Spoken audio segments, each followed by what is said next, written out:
Man, that sounds so damn good, man. Shout out to Marty B, man.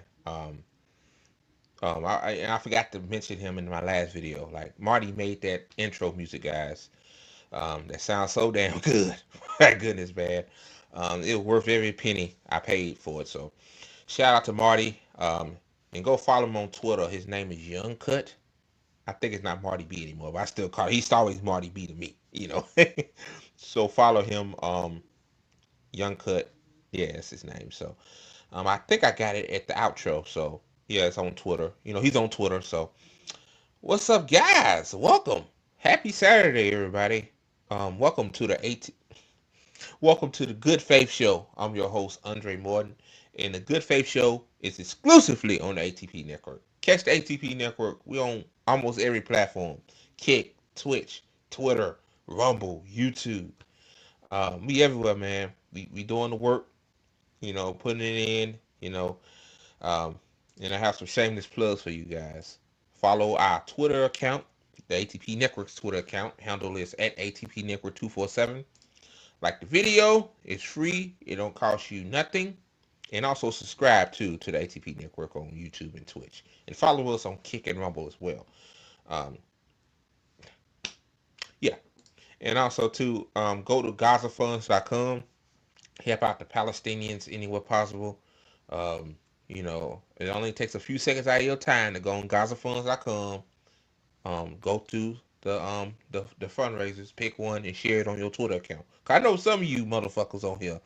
Some of y'all got thousands of followers, so ain't no excuse to say you ain't got no followers. Now I'm on Twitter a little bit more now. I guess I'm the chronically online person now.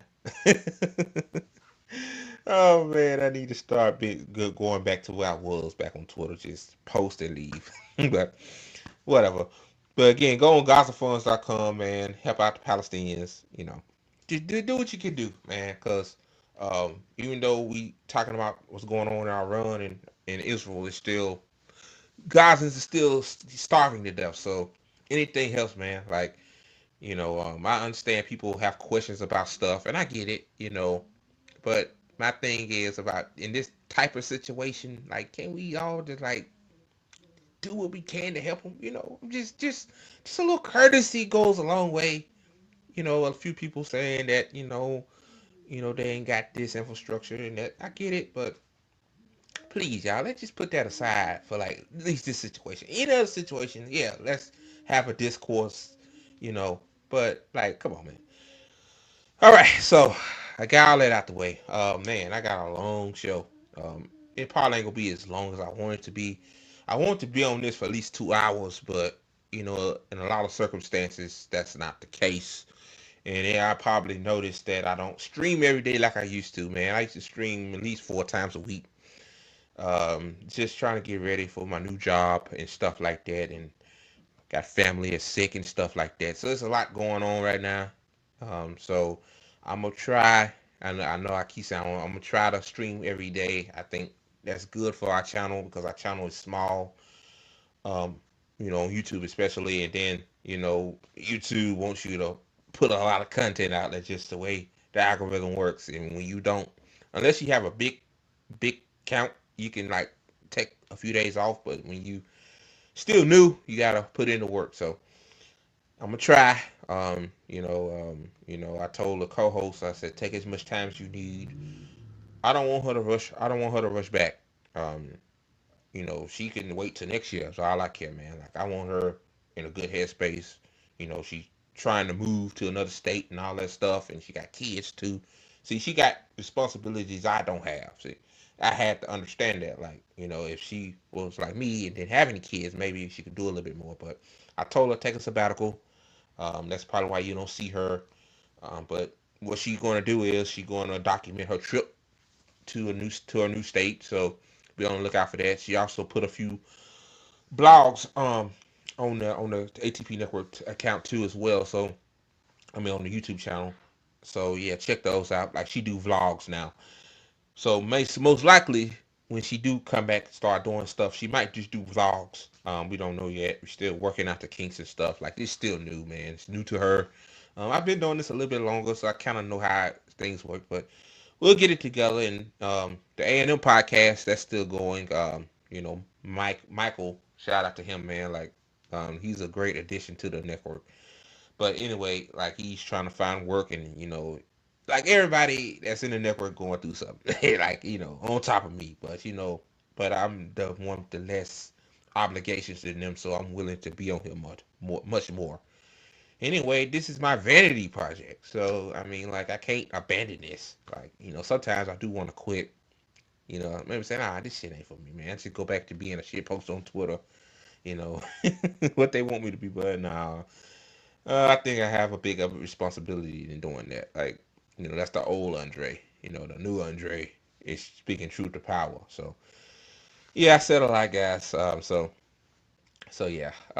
Anyway, man, I got a couple of videos to show y'all. I'm gonna start with this one, cause a lot of people, aren't able to go out and protest. A lot of people are either they work. A lot of people do work a lot. I got coworkers that work two jobs.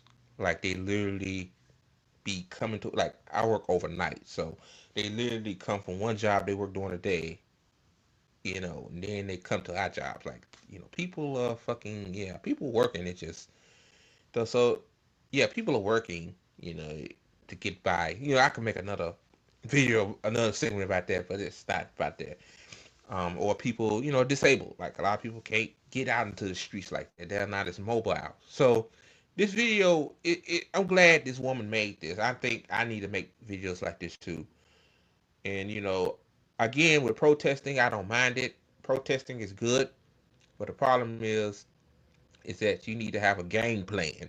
Like protests and what else? Like you gotta push the maybe baby. Like see a lot of the establishment, the system, you protest, then if protests get a little big, then they bring the cops out, the defenders of the property, to crack your heads open, and then what? So it's multiple layers to that. I need to bring on somebody that does protest, that organize protests. But anyway, I got this video right here from TikTok, so I'm gonna play it right here. Protest to enact social change. If you're able-bodied, willing, and healthy, you should. But there are immunocompromised folks, disabled baddies, and people who simply cannot protest. So here... Exactly. Like she said, yeah, the immunocompromised people. Yeah, people are sick, people are disabled, like they can't protest. Um, but again, like I said, if you're going to go to a protest, wear a mask, not only to protect your identity, because the cops have every fucking weapon, the CIA and FBI have every weapon in the book to track your ass. At least when you cover your nose and your face and your mouth, it's harder for to recognize yourself. And also too, you protecting your neighbor too, man. Like wear a mask, man. Like N95. I know a lot of the anti-COVID left. Oh boy, Andre on that bullshit.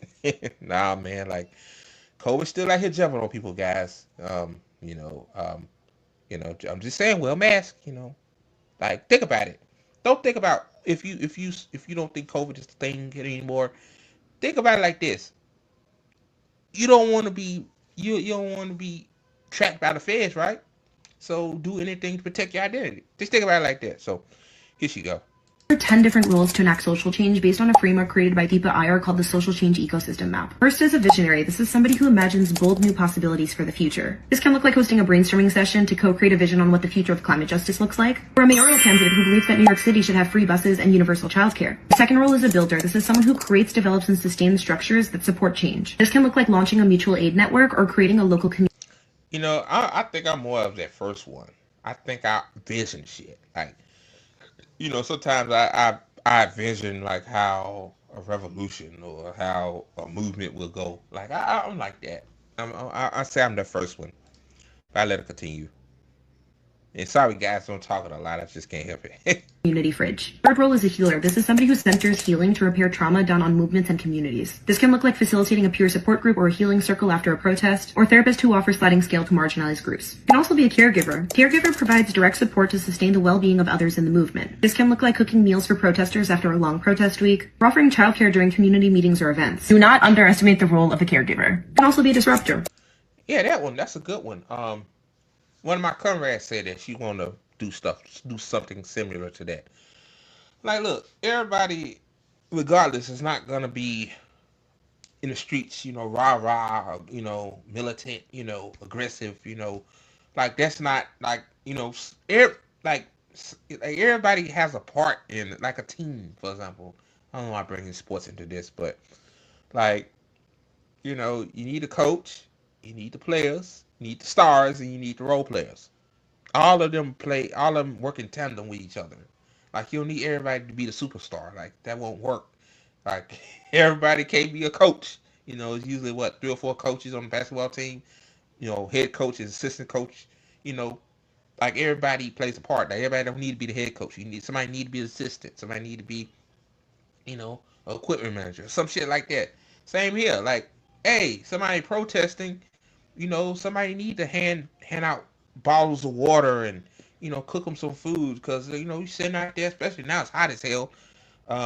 Like, people need something to eat, they need something to drink, or yeah, people got kids. You know what I mean? Like, you don't want your kiddos out there in the street with you, but somebody can take care of them for free. Like, see what I'm saying? Like, don't feel bad because it's a lot of people ain't able to go out in the streets and protest. Like, you know, really, to be honest with you, the back, you know, the roads like she talking about, they're the ones are the most just as important as you doing the work. These are protesters. Someone who organizes a sit-in or march to demand policy change. Or if you cannot physically attend a protest, this looks like somebody who organizes a financial boycott. Or maybe you're a storyteller. This is someone who shares stories that shift narratives and inspire action. It can look like somebody who creates a documentary that uncovers the realities of ICE raids. Or a short-form video about the 10 different ways to enact social change so that you leave prepared knowing your role in the movement. It could also be a guide. A guide offers insights, tools, and mentorship for others on their social change journey. This can look like hosting a workshop on how to effectively organize. Or somebody who mentors a youth group that's launching their first advocacy campaign. Or maybe you're an experimenter, somebody who tries new approaches to solve old problems. Maybe you have a community response team instead of calling 911. Or a communal fund to help those in need in your neighborhood. And that's part of the fund the police thing too. I thought about that. Like, hey, instead of giving the money to police, how about making like she said, a community response team so that maybe somebody having a psychotic break or something, like instead of having the police to potentially murder them or put them in a cage, which isn't gonna make them even better, have somebody that's a therapist or is just in that field that can like talk them down, comfort them, so they won't do anything, crazy. So yeah, it's a lot of ways you can enact change, guys. A frontline responder. This is somebody who takes immediate action during times of crises to help those in need. Like somebody who distributes water, masks, and supplies during a protest, or organizes emergency housing for families facing deportation. The last role is a weaver. This is somebody who connects people, ideas, and movements to build collective power. This can be as simple as a shared calendar across local activist events, or a monthly connection circle, where activists reflect, share resources, and align their efforts. There are going to be roles that are not encompassed by this. You might have multiple roles, and there are so many actions that you can take, but a good starting point, go to tinyurl.com/social change map, which links directly to this framework created by Deepa Iyer, so you can have a conversation about what roles best suit you in your local community. This is all just a reminder that protesting is one of the many things that you can do under this dusty-ass, crusty, disgusting, archaic system that we live under. And I hope this helps. So yeah, that was based. Oh yeah, and I said that's from TikTok. That's from Instagram. So probably was a TikTok video. They just moved it to Instagram. So yeah, man, that's dope. Um, yeah, man, like it's always things you can do. Like, everybody has a place in this movement. Like, don't ever think like you're not. Don't ever think because you have um how you say it? I don't want to say issues, but you have disadvantages, that you can't do nothing. It's always something you can do.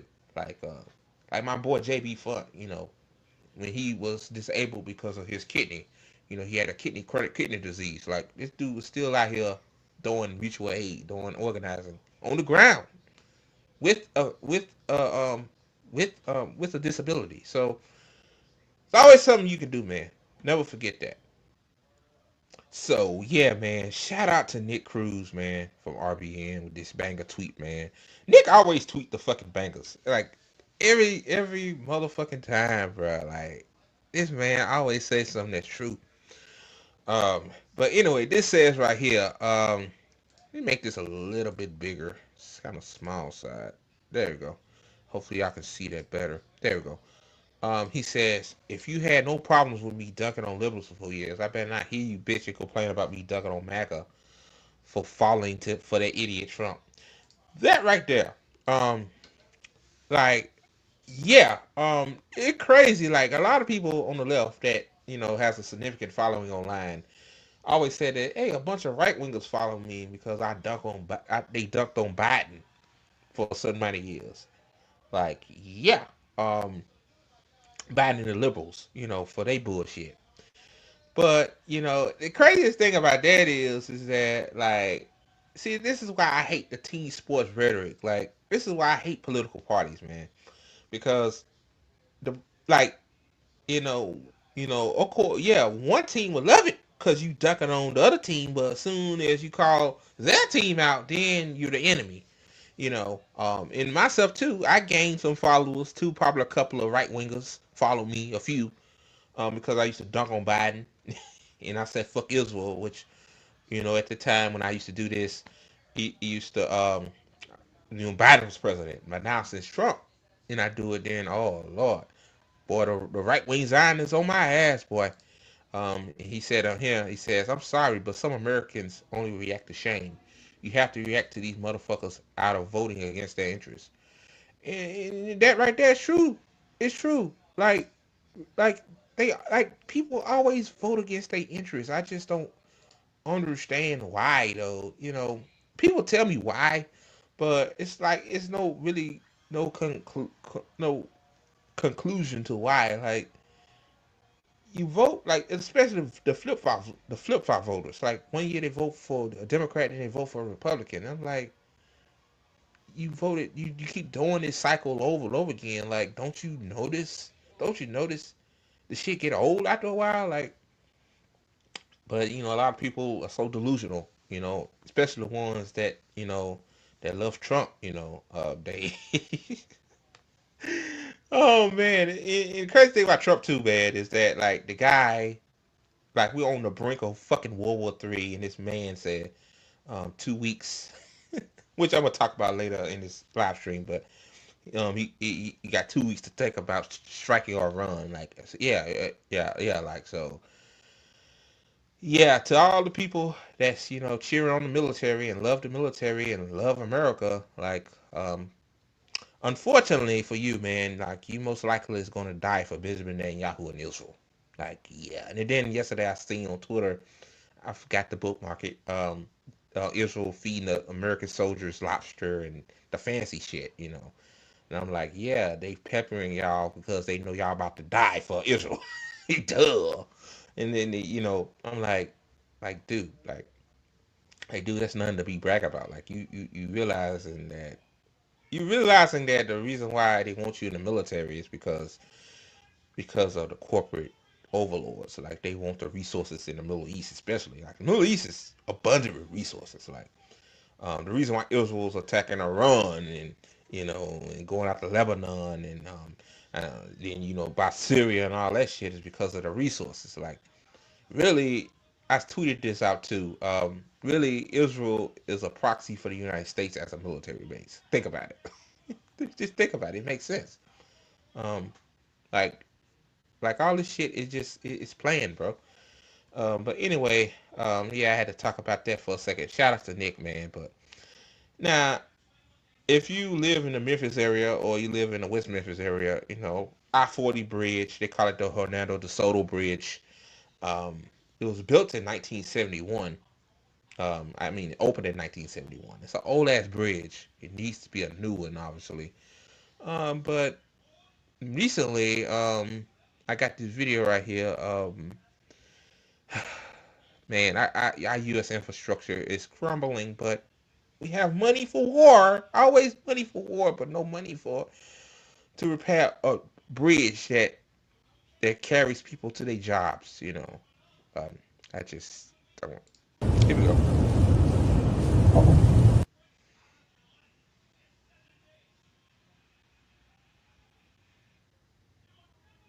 See that, man? Look at that. You can see the steel beams underneath the concrete because that's a concrete surface. Um, Now I travel on that bridge a lot. Um, well, not the last few months, but last year, and then on. I go to Memphis a lot. But yeah, that's is a problem. Um, but I'll let it continue.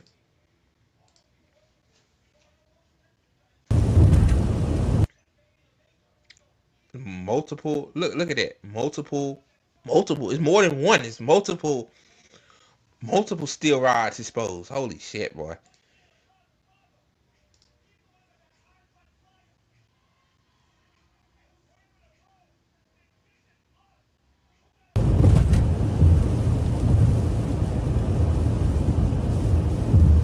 And then one thing about potholes is holes in general is that when your car goes over that, it damages your suspension system, which means you might need an alignment. Well, you probably need new suspension after a while. You keep running over it, and then you need an alignment, and alignment is expensive. So basically, it's like maybe intentionally they make the roads shitty so that we could get new cars and go to the repair shop and pay hundreds of dollars for new alignment and new suspension components. Like, I don't know. Sometimes it just seems like everything is a fucking psyop in America. Like, America's a big ass psyop. I don't know. Like, they could do it. They could fix this shit. They could fix the roads. They could fix the bridges, but they don't want to because of capitalism. Everything is centered around capitalism, man. So yeah, man, that's the video right there of that.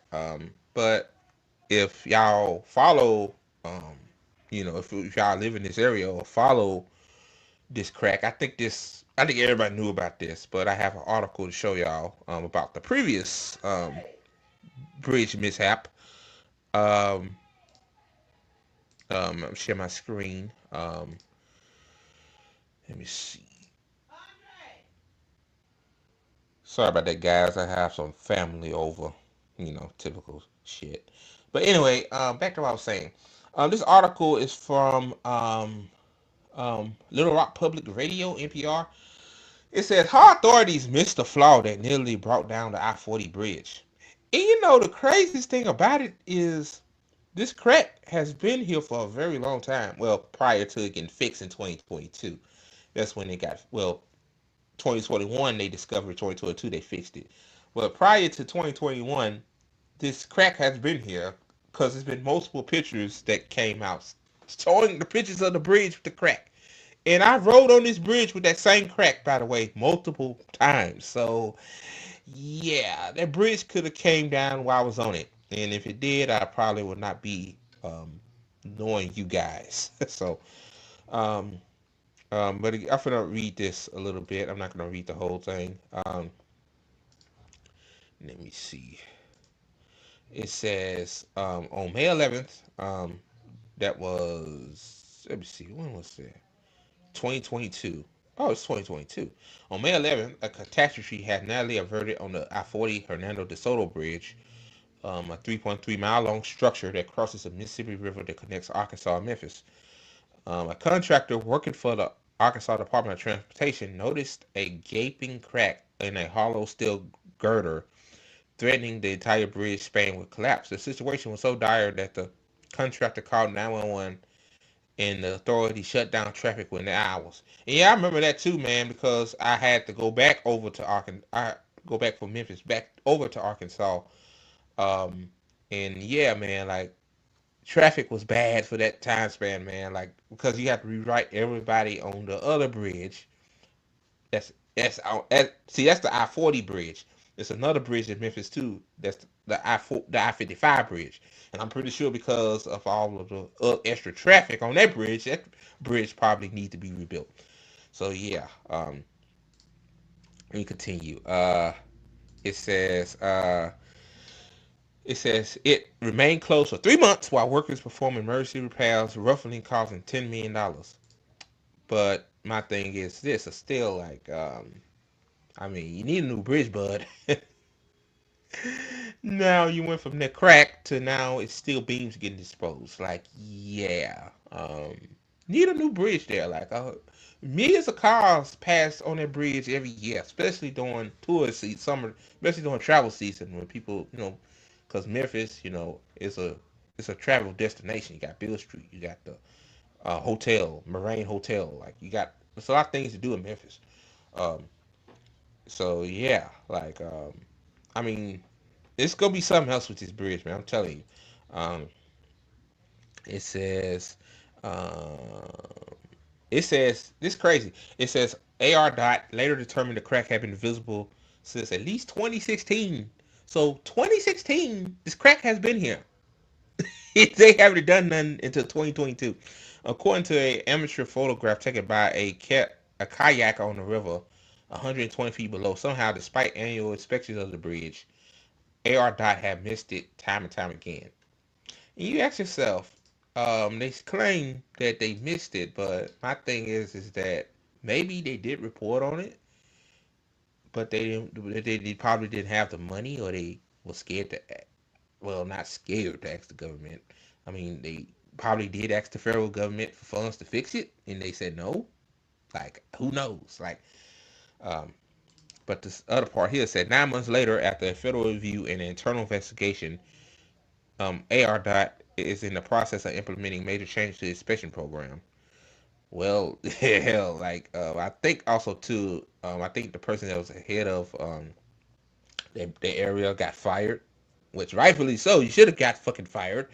Like you could have, like, thank God, finally a contractor called to stop traffic on the bridge.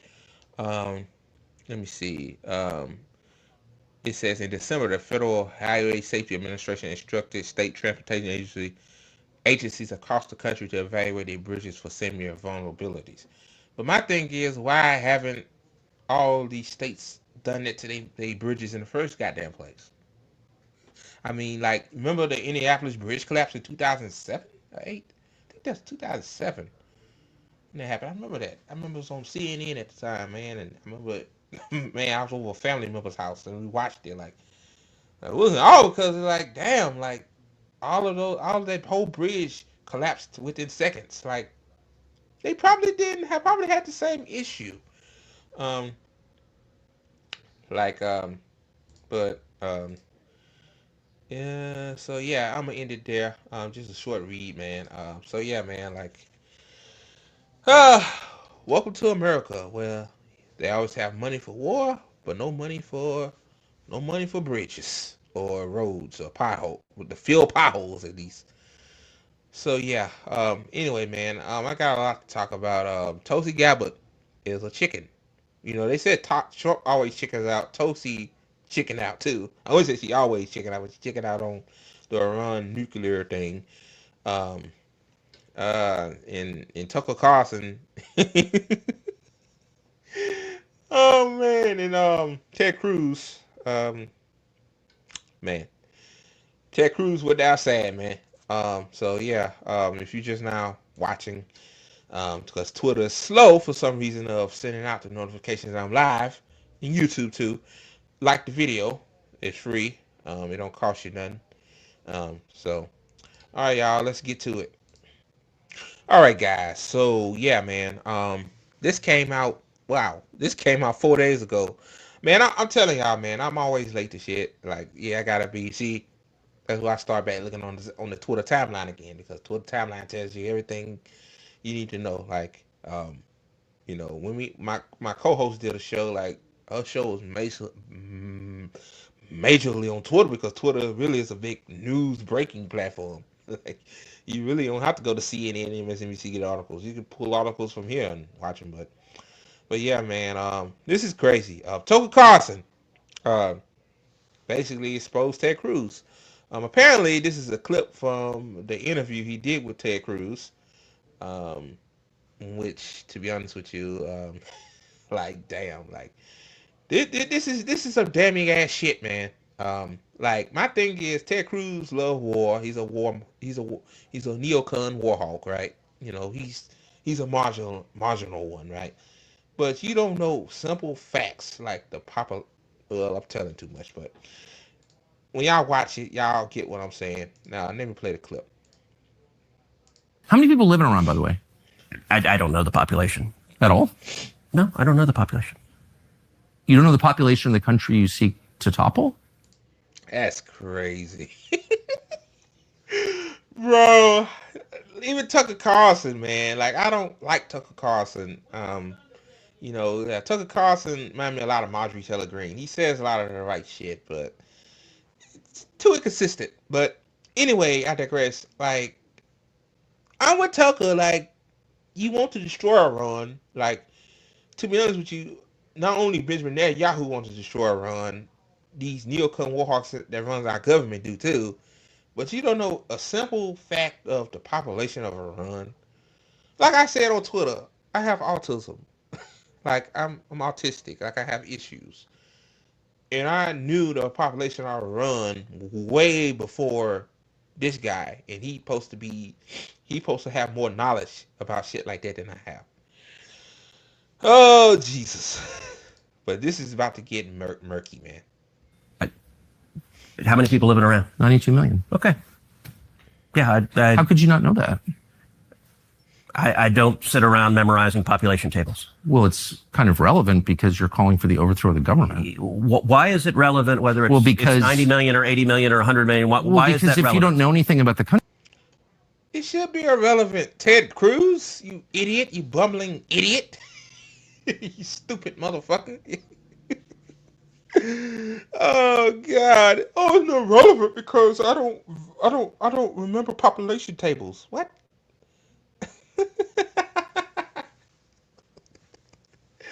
How do these people get power, bro? How do they gain power? It's crazy. It's like being stupid. Like you gain more power by the dumber you are. That just I never understood that phenomenon to me. I never got it. But let it continue. Country. I didn't say I don't know anything about. Okay, what's the ethnic mix of Iran? They are Persians and predominantly Shia. Okay, this is cute. It's not okay. even. You don't know. Oh my God, bro.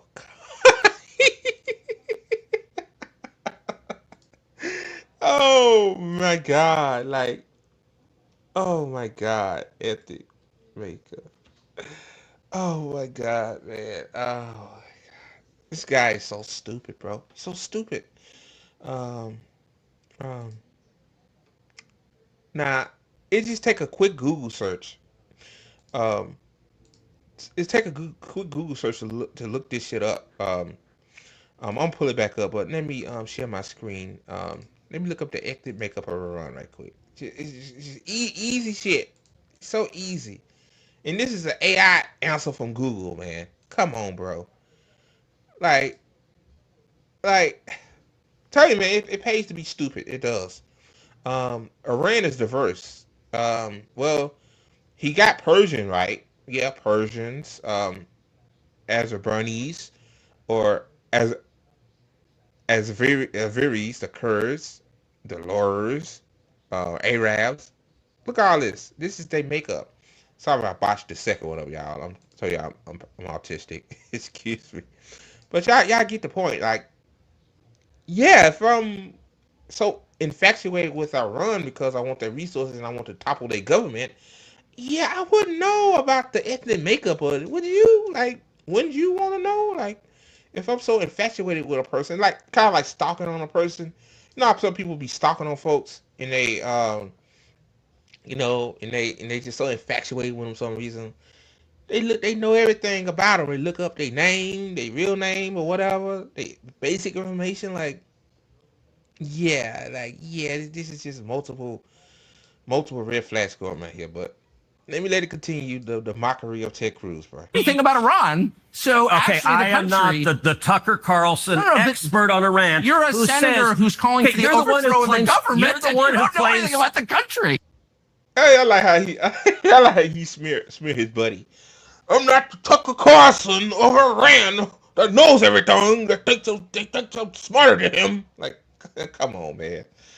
Oh my God, like this is when you deflect shit. See, this is a gameplay of somebody you argue with. They don't know shit, but they pretend like they do, but they have no valid points to back up their reasoning for not knowing shit. Then they try to smear you like.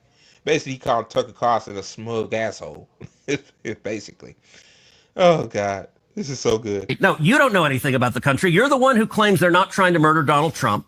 You're the I'm one not saying that. who can't figure out I'm if it was a saying good you idea don't to kill believe- Wow. So, yeah, the Houthi said death to America. So that makes it on the precipice of saying they want to murder Donald Trump. I remember I heard that. Like, yeah, they said Iran. I remember last year when Trump got, tempted to be on the live twice. I remember people saying Iran probably planted those people to do it. No, like those two people did it on their own recognizance. Like trust me, Iran, like if they wanted to do something like that, they would have done that a long time ago, bro. Like I'm just saying, like Iran isn't Iraq, bro. I don't know why people think Iran is like this dirt poor, Gilded Age country. Like, bro, like Iran, Iran accelerated their regime, bro. Like, and then the women too. They stereotype the women. Oh, they don't want the women to know nothing, and women are controlled and all that stuff. Like, some of the women are Iran. I found out, or Iran is some of the most smartest people to meet. So yeah. Yeah, that's why I always say educate yourself, guys. Don't be like Ted Cruz, a fucking idiot. General Soleimani, and you said it was bad. You don't believe they're trying to murder Trump. Yes, I do. Because you're not calling for military strikes against them in retaliation. And if you really believe that, we're carrying out military strikes today. You said Israel was. Right, with our help. I said we. Israel is leading. Oh, I hear this part for some reason. So he admit, like, hey, see, I told y'all. Andre told y'all. I told y'all that United States using Israel as a proxy. Like this is what it's all about. Like he told y'all, Israel is the United States military base.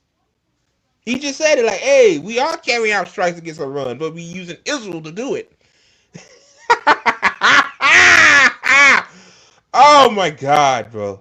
Boy, why the left is always right about everything, you know. This is why we're the most suppressed people in the online space. Like all of, because we tell the truth, and a lot of these motherfuckers just want to hear lies. Like Ted Cruz just told you the quiet part out loud. He said, with our help. Yeah. Nah, buddy, you can't go back on that one. Leading them, but we're supporting them. Well, you're breaking news here because the U.S. government last night denied, the National Security Council spokesman Alex Pfeiffer denied on behalf of Trump that we were acting on Israel's behalf in any offensive capacity. No, we're not bombing them. Israel's bombing them. You just said we were. You idiot. You fucking idiot. You said that we are bombing Iran right now. You just said it. No, hold on. Let me go back. Because I just want to make sure what he said. I don't want to misconstrue anything. Let's just go back a few seconds, guys.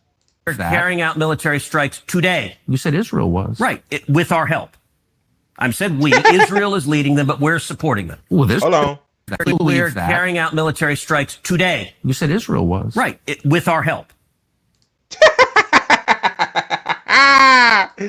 Oh, shit. Let me play it one more time. One more time for the people in the back. Y'all probably missed it out. Hold on.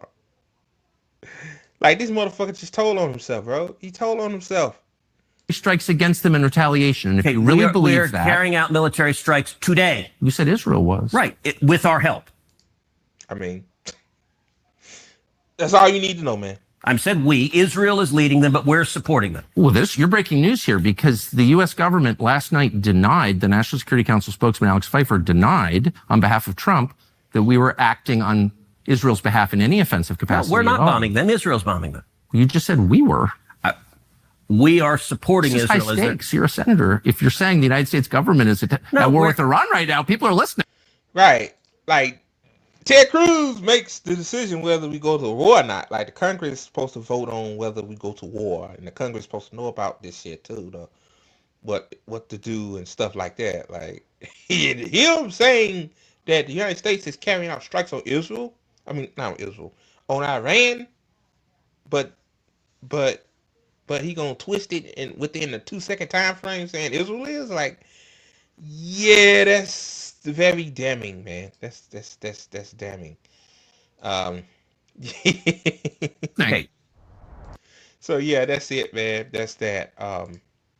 So yeah, that's that, man. Like, yeah, Tucker Carlson made a complete utter fool of himself. I mean, Ted Cruz made a complete and total utterly fool of himself, bro. Like, yeah. I mean, oh boy.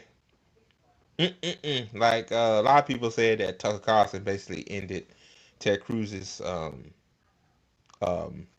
credibility. He did. And then to the people of Texas, man, let me say this, and I'm gonna get to the next thing. Like, this guy literally went to Cancun somewhere in 2021. Remember when we had the strong freeze? Um, remember that? So why in the fuck was y'all re-elect this man after he left y'all freezing to death? And then some of you guys died. Some people in Texas died because they power infrastructure was not up to the United States standard. Like, my thing is that, like, climate change is a real thing, so you try to plan for extreme weather like that, extreme cold weather. Instead of Ted Cruz being a leader, is being a leader and try to make the power supply in Texas up to standard. Hey, him and his family go to Cancun and sip mimosas by the beach. Oh man, people vote against their own interests so much. It's sad. All right, guys, on to the next story.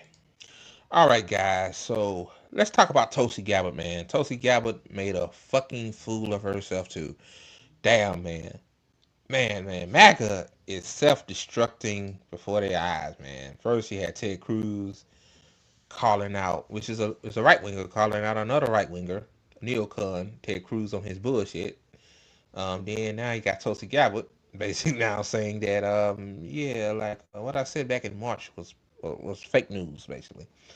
But anyway, I got this tweet. I got a few tweets to show y'all. This is from Danny Hawthorne. It says Tulsi Gabbard went from condemning Hillary Clinton as the queen of warmongers to follow in her footsteps. Um, it says a likely side from the beginning. The mask is fully off as she parrots the talking points of her warmongering masters that, if fulfilled, will start a world war. And this is what Tulsi Gabbard said. I'm going to make this bigger. It says, "Thank you, Hillary Clinton.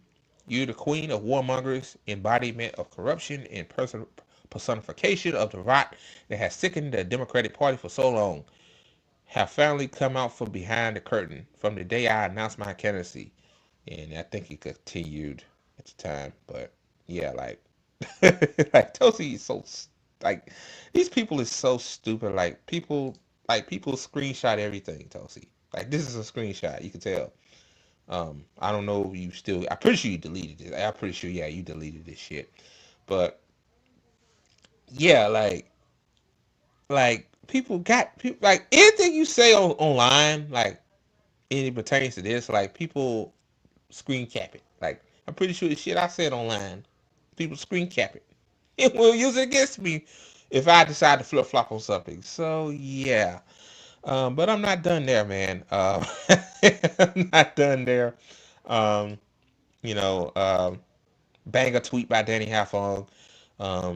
Shout out to my lefty comrades, man. They make it Twitter at least. They make it Twitter usable with their facts. So let me continue. I'm not done yet, guys. Y'all thought I was done. Uh, I got another tweet right here. Hold on. Let me see. Yeah, hold on. Got so many screenshots, man. I mean, got so many bookmarks. Let me see. Let me find that tweet. I'm trying to find it. This is from Tulsi Gabbard herself, by the way. Um, right here. It says here. It says another example of Trump and Netanyahu putting their political interests ahead of interests of our respective countries will escalate tensions and likelihood of war between Israel, U.S., Syria, Iran, and Russia. Short-sighted. Then this is from New York Times. It says breaking news: President Trump said that the U.S. should recognize Israel's authority over the Golan Heights a major shift in decades-long American policy. So yeah, I mean, she was right. Like the crazy thing is, it's not like I'm just, you know, just saying she ain't right. Like she was right to tweet this at the time, but it shows you, man, that these people are full of shit. Like don't believe in none of these people say, bro. It don't mean to a hill of beans, bro. Like like like people like Tulsi Gabbard and these some other people, like they just want political power and they'll do anything.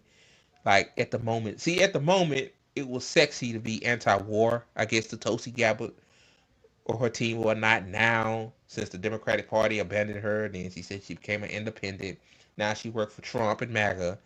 Now she got to be on the side of war, right? Because and the crazy thing about Trump, dude, which don't make any sense to me, Trump supposed to be the never wars president, according to MAGA. See, see, the difference between me and other people is that, like, part of the reason why I don't have many followers on Twitter either is that I don't kiss ass to one side. Like, I call both sides out, baby. Like, yeah, I call out the Democrats and I call out the MAGA conservative right. So yeah, this that. Uh, and I got another one. Yeah, I got another one for Primo Radical. Let me pull that up right quick. Um, uh, yeah, shout out to Primo Radical too.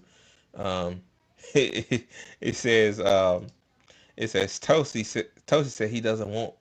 Tulsi said, what is that? Trump said he doesn't want war with Iran, but that's exactly what he wants because that's exactly what Saudi Arabia, Netanyahu, Al Qaeda, Bolton, Haley, and other neocon neolibs want.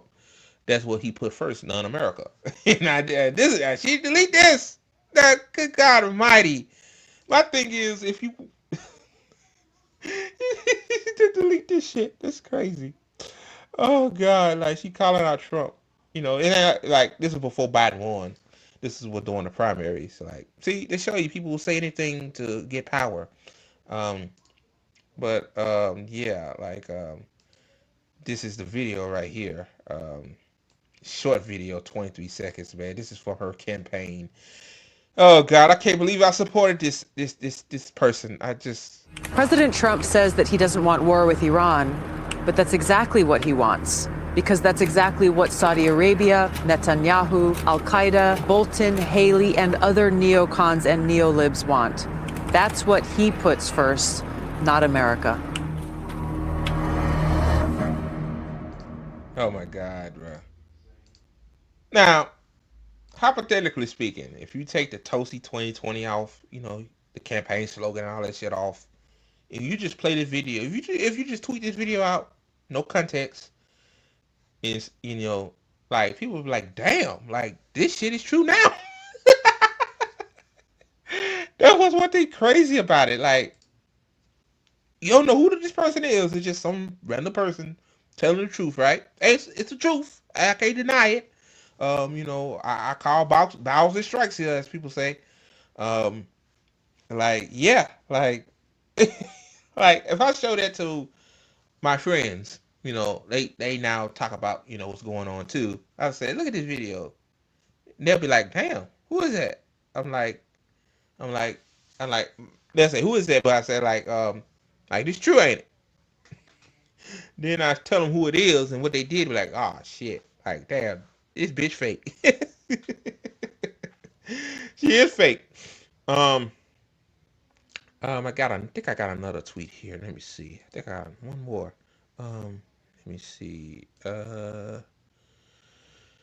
What I did with it. This is from Trump here, man. Oh my God. You won't believe this shit right here, boy. Donald Trump. Donald Trump basically said, fuck what she said. Fuck Tulsi Gabbard. This is basically, this is from Aaron. Here you go, y'all.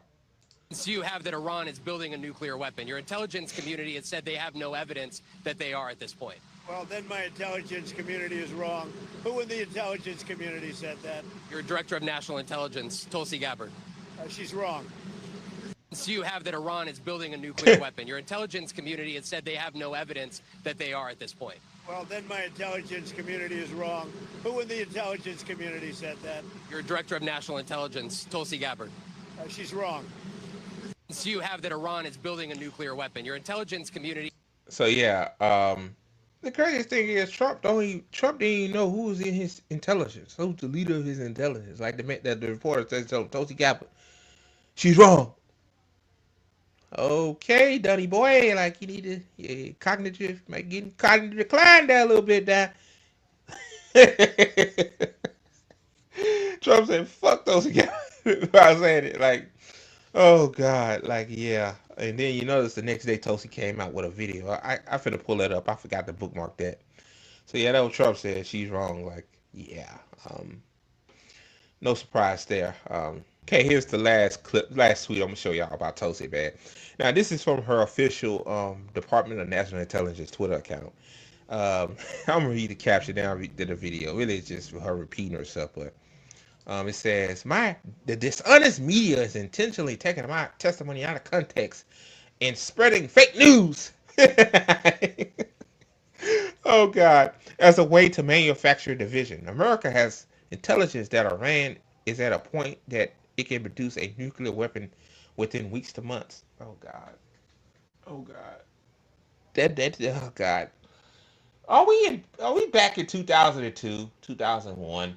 Like I just, oh God, man, this just smells like George W. Bush, on weapons of mass destruction vibes here. If they decide to finalize the assembly, President Trump has been clear that that can't happen, and I agree.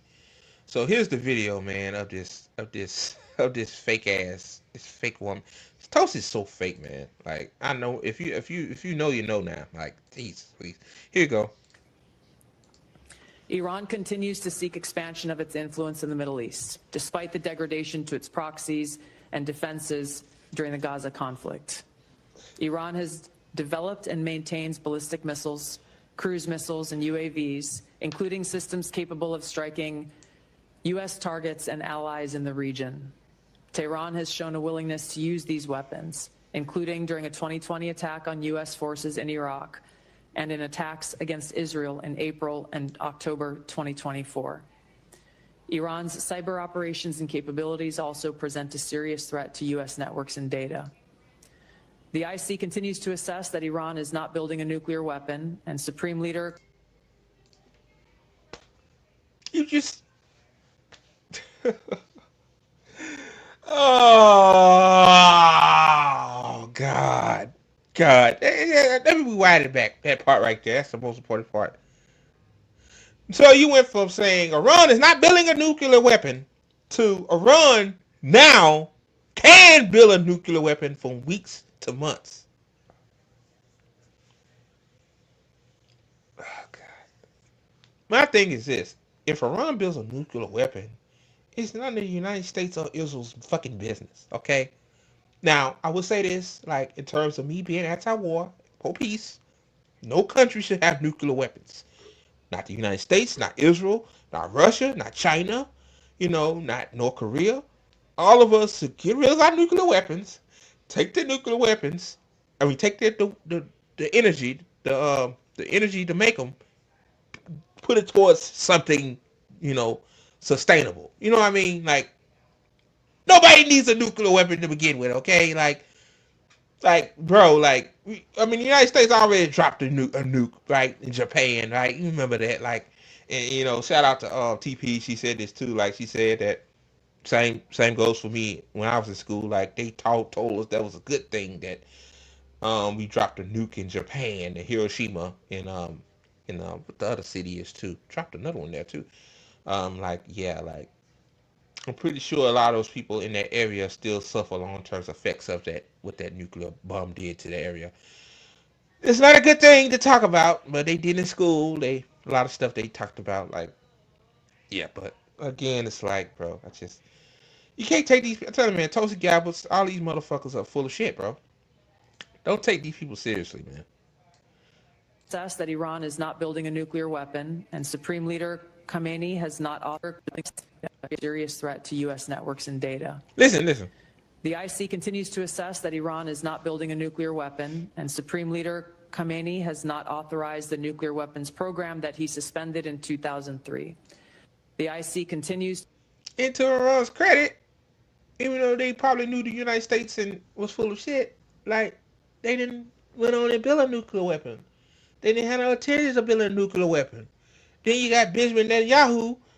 I should have played one of his fucking clips for back in fucking 2002. Keeps saying that Iran wants to build a nuclear weapon. They want to do this. They want to do that. Like, the more I think about it, maybe Israel did 9/11, bro. Like, we said United States, George Bush did it. Yeah, they did too. But I think it's just a major side to for that just to happen the way it did too. But let this piece of shit to monitor closely if Tehran decides to reauthorize its nuclear weapons program. In the past year, we've seen an erosion of a decades-long taboo in Iran on discussing nuclear weapons in public, likely emboldening nuclear weapons advocates within Iran's decision-making apparatus. Iran's enriched uranium stockpile is at its highest levels and is unprecedented for a state without nuclear weapons. Iran will likely continue efforts to counter. Maybe they got uranium, maybe to do something with it for good. Maybe you haven't thought about that. Maybe it's just not to make nuclear weapons, Tulsi. Maybe it's for something productive. Like, again, like, why we in their business? Why we in Iran's business? Why? Tell me why. Anyway, even though Tulsi admitted that, yeah, they're not building nuclear weapons. Now she says this fake news. Like, Tulsi, you can't spin what you said. Like, it's like you're a government official. Like, everything is public. Everything's public. So you can't spin this. Like, see, a few of the MAGA freaks out there that like you because you work for Trump, you can fool them, but you can't fool the left. You can't fool the mostly normal Americans too. Oh my God, bro. Let me get back to it. Counter Israel and press for U.S. military withdrawal from the region by aiding, arming, and helping to reconstitute its loose consortium of like-minded terrorists and militant actors, which it refers to as its axis of resistance. Although weakened, this collection of actors still presents a wide range of threats, including to Israel's population, U.S. forces deployed in Iraq and Syria, and to U.S. and international military and commercial shipping and transit. Okay, so that's that, man. I'm just...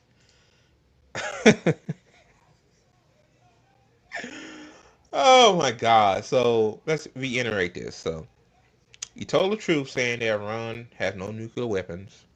They have no intention of making nuclear weapons. But you went from that to all of a sudden now Iran is building nuclear weapons, and we have to go to war with them. God help us all, man. Like, the people, like, it's crazy. Like, you have to, like, I understand why people question everything. You have to question everything, man. You have to question these motherfuckers. Like, sometimes you have, like, what is your get? What? Okay, you telling the truth, but are you telling the truth because you mean it, or are you telling the truth because you want some kind of political power? But since the party that you left didn't give you political power, now you move to the other side, and you'll say anything with them to get political. So you just don't know, man. All right, guys, I'm done. On to the next story. All right, guys, let's talk about Medea, aka Tyler Perry. Man, I heard this. Shout out to my favorite YouTuber. His name is Town Business, Sports and Entertainment. Subscribe to him on YouTube, man. Like, Town Business, he raw and uncut now.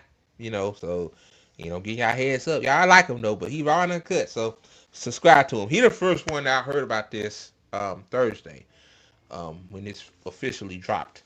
Tyler Perry is in trouble. It looks like wow. But let me read this article right here. Let me make it bigger. It says, lawsuit accuses Tyler Perry of sexual assault.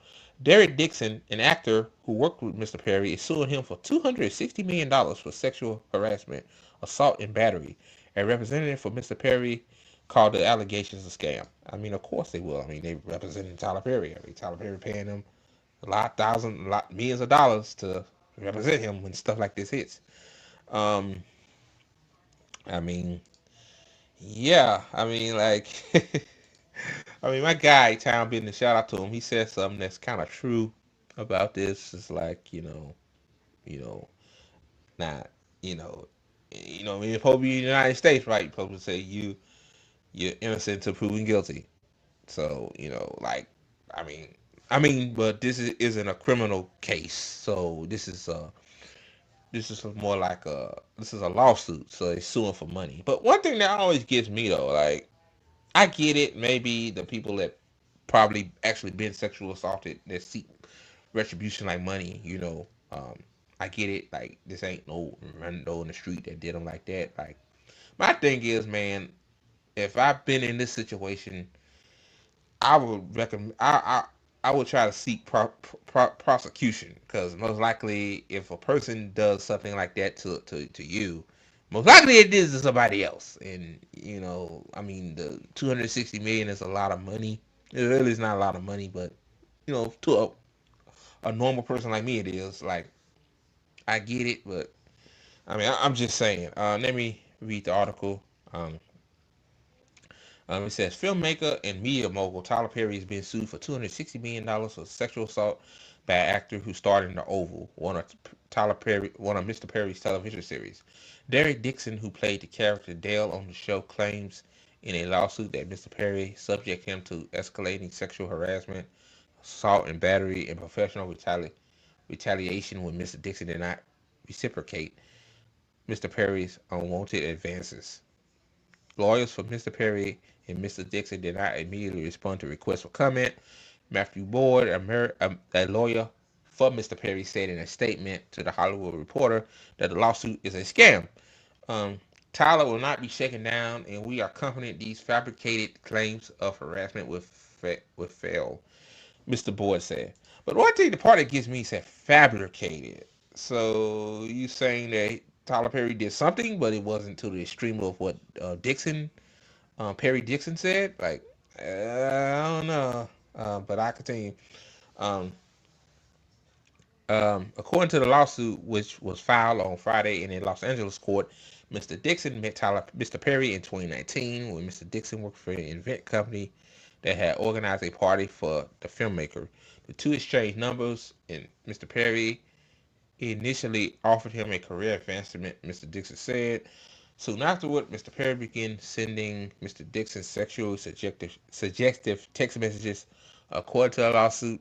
Now, if that's actually true, I mean, that's damning to Tyler Perry, because that, if it's, exploitative, as according to this lawsuit, and Mr. Dixon said, yeah, that's pretty damning.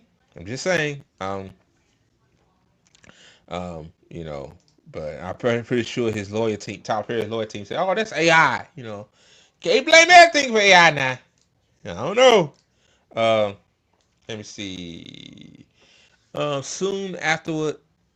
Let me see. What he said in one episode mentioned in the lawsuit in 2020, Mr. Perry invited Mr. Dixon to his home in Douglasville, Georgia, near Atlanta, where the two had drinks and Mr. Dixon spent the night in a guest room. During the night, Mr. Perry got into bed with Mr. Dixon and began, I better be careful, this YouTube, doing things in a manner. According to the lawsuit, Mr. Dixon jumped out of bed and told Mr. Perry that wasn't sexual, according to a lawsuit. Afterward, Mr. Dixon ignored Mr. Perry's text, until Mr. Perry offered him a role in The Oval, according to the lawsuit. The lawsuit describes an incident in 2021 when Mr. Dixon spent the night in Mr. Perry's house, and claims that when Mr. Perry asked for a goodnight hug, he pulled down Mr. Dixon's underwear and did things sexually. I can't say that. Yeah, I don't think I should say that on YouTube. I see it on the screen. Mr. Perry has built a media empire with an array of popular television shows and movies depicting Black life in America, including the Medea film series, in which he also stars. In 2019, he opened a 330-acre studio complex in Atlanta, where major studios often film movies and TV shows, including Pitch Perfect 3, The Walking Dead, and Black Panther. So yeah, you know, I'm gonna say this, then I'm gonna get to this video about and there's more in depth about Tyler Perry's lawsuit. The lawsuit involving Tyler Perry is that the problem with Tyler Perry to a lot of the Black community, man. Like, I know this had nothing to do with the lawsuit, but like it's just a big issue, and why a lot of Black people looking at this with a side eye. It's because, like, especially talking from a Black cis male perspective, like a lot of his movies are just the same, man. Like, it ain't nothing new. Um, like, just the same regurgitated shit over and over and over again. Like, this shit gets stale after a while. Like, you watch it the first time, like, okay, but over time, when it's like, when like how it is, every show or movie is, and you're like, nah, bro, I ain't feeling this shit, bro. Like, and then Tyler Perry, hey, like, I'm gonna call you out on this, bro. Like, you went off on us because we say, hey, do something different, and you saying that we're not intelligent and all that stuff. I remember that, man. I remember you saying that shit. So yeah, man. That's just a side note. But let me get to this video on this video on YouTube, more in depth. So yeah. So yeah. Let me share my screen right quick. Share my screen right quick. So yeah, let me play this, man. So to start off, Dixon is suing Tyler Perry, the individual, as well as his production studio. That studio is called TPS Production Services, LLC. That stands for Tyler Perry Studios in Action, LLC. And he is looking for $260 million. Dixon, who portrayed a lead role in Perry's show called The Oval, is claiming 10 causes of action for the civil suit. Quid pro quo sexual harassment, work environment sexual harassment, workplace gender violence, violation of the Bain Act, a California law that protects against violation of someone's civil rights through force or coercion, sexual battery, sexual assault, negligent retention, intentional infliction of emotional distress, and retaliation. Let's get into this lawsuit. The complaint starts off by saying, quote, "This case arises from a sustained pattern of workplace sexual harassment, assault, and retaliation perpetrated by Tyler Perry, a powerful media mogul, against plaintiff Derek Dixon, a professional actor and screenwriter. Mr. Perry is an American actor, filmmaker, and playwright who has built one of the most successful careers in the film and television industry. Mr. Perry took his success and power and used his considerable influence in the entertainment industry to create a coercive, sexually exploitive dynamic with Mr. Dixon, initially promising him career advancement and Let me say this as a side note. Now let him continue because he's way more in depth in the New York Times article. Tyler Perry, if Tyler Perry actually did this, it just actually come out as true. Tyler Perry ain't the first motherfucker to do this shit. Like, I'm just gonna just keep this shit 100. Like, a lot of man, I'm telling y'all, boy, the dark side of Hollywood, man. Like, I know a lot of shit about it. I read a lot of shit about it, and also, I watch videos about it. Like, yeah, like, this ain't nothing new. So yeah, this ain't nothing new. Yeah. creative opportunities, such as producing his pilot and casting him in his show, only to subject him to escalating sexual harassment, assault, and battery, and professional retaliation when Mr. Dixon did not reciprocate Mr. Perry's unwanted advances. These events occurred while Mr. Dixon was employed as a series regular on the Tyler Perry show, The Oval, and while Mr. Perry held direct control over his employment, compensation, and creative opportunities. This lawsuit even compares Perry to some other infamous celebrities who have been called out for their behavior in the past. Told you. Quote, just like Harvey Weinstein, Bill Cosby, R. Kelly, Sean P. Diddy Combs, Kevin Spacey, Roger Ailes, and many others in the industry, Mr. Perry's success has led him to believe that money and influence can get him whatever he wants. That belief slowly transformed into the false idea that Mr. Perry can get whomever he wants. I mean, like, yeah, I mean, oh man, like most of these guys he mentioned were billionaires. I mean, like, yeah, when you're a billionaire, you think you God, so you think, hey, you want a job, you're a D-list actor or whatnot. Hey, I'll put you on this main show I got, so you have to do what I want you to do. Like, nothing new. But I'm just saying, like, According to the lawsuit, Dixon was working as part of an event staff at a party that Perry was hosting in Atlanta when Perry noticed him and offered him the chance to audition for a part in one of his hit TV shows. Before we get back to this bombshell lawsuit involving Tyler Perry, I want to bring you a law and crime legal alert. If you received a Depo-Provera birth control shot and were later diagnosed with... Let me skip this. All right.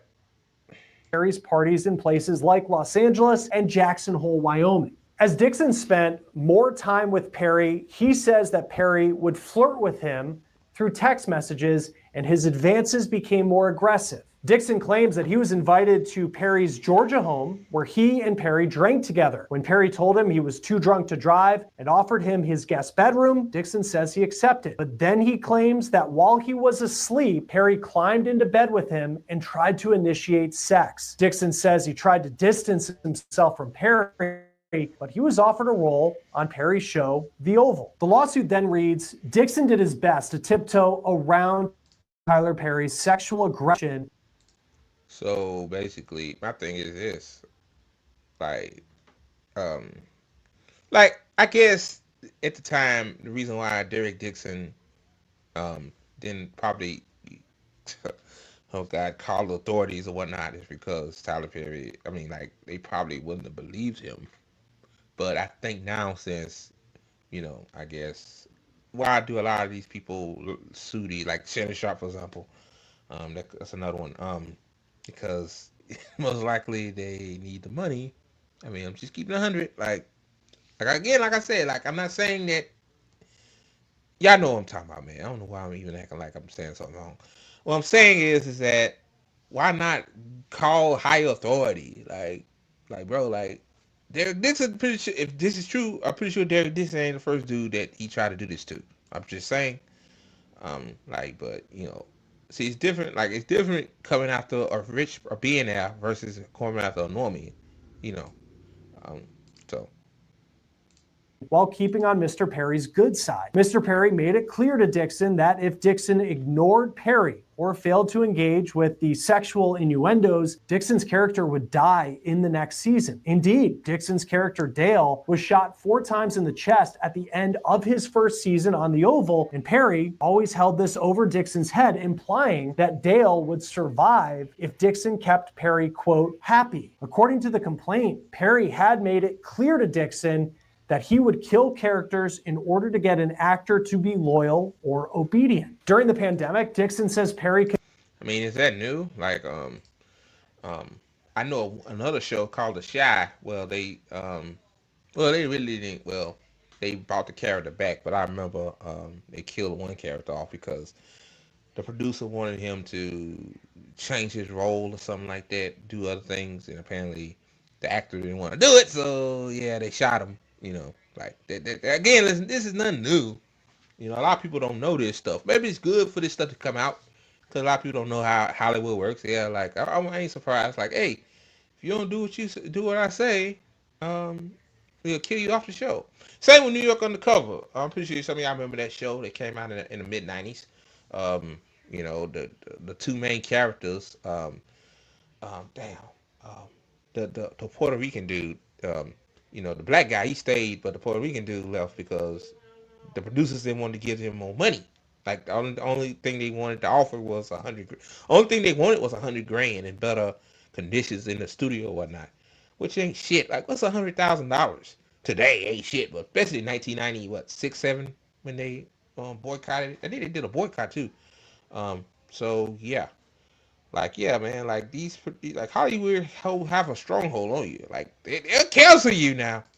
I wouldn't be surprised too. Like after that, this Dixon guy didn't get no other jobs. So I'm pretty sure Tyler Perry has connections in Hollywood. So he told him like, hey, don't get this guy a job. He make up some kind of fabrication on why he shouldn't get it. But let me continue. Convinced him to stay in one of the houses that was part of Tyler Perry's studios. Quote, in or around April of 2020, and while Dixon was living in the studio homes on set, Perry often coerced Dixon to drink alcohol and then get on the phone with Perry. Perry would frequently have someone drop off alcohol at Dixon's door. Perry would eventually turn these phone calls into sexually explicit rants. Perry would get frustrated with Dixon and tell Dixon that he was not giving Perry, quote, what he needs. Dixon's refusal to succumb to Perry's sexual advances caused Perry to be ever more frustrated. Eventually, Perry warned Dixon that if Dixon told his castmates about the harassment, Dixon would be opening himself up to lots of, quote, questions and foolishness, and demanded that Dixon not discuss any of their conversations with his castmates. Dixon's lawsuit also listed out some of the sexual commentary by Perry that Dixon claimed he experienced while filming The Oval in 2020. This is what he says that Perry told him. Dixon said that Perry told him, quote, that he liked being choked. That was after Dixon's character was choked by a cast member in a scene on The Oval. Perry also allegedly said, why do you twist your hips when you walk? How can I get a day of Dixon? When will you be thick again? I love how I feel right now, but I don't like being horny. I feel sorry for the first person who flirts with me, and I've been trying to put that energy somewhere else, but everything is sexual on this stuff. The lawsuit... Damn. God damn. Yeah, that's like it look like somebody would say when they trying to turn you on to them. Yeah. Yeah, most definitely. Like, holy shit. Here we go. Also contained numerous text messages from Perry to Dixon, some of which seemed to have been sent when Perry was intoxicated. And if Dixon didn't respond, according to the complaint, Perry would hound him. Dixon also claims the harassment turned physical. Quote, on multiple occasions, Mr. Perry sexually assaulted Mr. Dixon, including one instance where he forcibly pulled off Mr. Dixon's clothing, groped his buttocks, and attempted to force himself on Dixon. Mr. Dixon told a drunken Perry no and attempted to remove Mr. Perry's hands, but Mr. Perry held tightly onto Dixon's wrists. Mr. Dixon was only able to escape after de-escalating the situation by abruptly changing the subject. The day after the assault, Mr. Perry called and texted Mr. Dixon relentlessly saying, tried you, call me, and I really need to talk to you, please. Texted Mr. Dixon relentlessly saying, tried you, call me, and I really need to talk to you. Please call me as soon as you can. And finally, when Mr. Dixon answered Tyler Perry's call, Mr. Perry profusely apologized for the sexual assault while blaming it on other things. Perry continued, quote, he didn't know why he would do that. Maybe he was self-sabotaging. On the very same call where he apologized for the sexual assault against Dixon, Perry told Dixon, quote, and don't worry, we're going to do your show, referring to the pilot that Perry knew Mr. Dixon had desperately wanted to produce. Shortly thereafter, Mr. Dixon got a call from Perry's lawyer saying that Christmas had come early and that Dixon was getting a substantial raise and the show was greenlit. Perry's attorney explicitly warned Dixon not to tell any other actor on the show about Dixon's raise because no other actors were getting a raise, only Dixon. Later in the lawsuit, Dixon's lawyers write, I'm going to end it right there. I'm pretty sure y'all get the premise of this, but I hate when people always used to say, like, hey, don't tell nobody how much you get paid or what you got. Like, I think you should tell people, like, hey, I got a raise for some reason. Why you haven't got a raise? Like, see, this is why, that's why they don't want you to tell you how much people get paid because you know how people is, right? We're very reactionary, like, hey, if he get a raise, I should get a raise, goddammit. Yeah, we doing the same amount of work. You know what I mean? So yeah, Tyler Perry is some deep shit, bro. I mean, like, I'm gonna keep an eye on the case. It don't look good, man. It don't look good at all. Um, so yeah. So yeah. Um, I think I did pretty good. I'm gonna end it there. I think an hour and a half is pretty good. Um, so all right, guys, that's the show. I hope you guys enjoyed it. I clearly should have. I always enjoy doing this. Um, just shameless plugs before I head on out on the bottom of the screen. Follow the official ATP Network Twitter account at ATP Network 247. Like the video. If you're just not coming in, just rewind it from the beginning. Well, rewind it till I start talking. If you like the intro music by Marty, hey, it's a banger. Hey, listen to that too. Hell, I don't give a damn. And also go to gospelfunds.com. Help out Palestinians in need. Ain't no excuse. Y'all on Twitter or y'all got us big social media on Instagram or whatever. You can share it on Instagram too. Y'all got big following now. I know y'all can share a link. I'm not asking y'all to come out of pocket and donate if you don't have the money. I'm not doing that. Share the link. Share the link. Like, just easy, man. Easy stuff. So, all right, y'all. Thank you so much for watching the Good Faith Show. I'm Andre Morton, signing out. Before I go, fuck Benjamin and Yahoo. Yes, sir.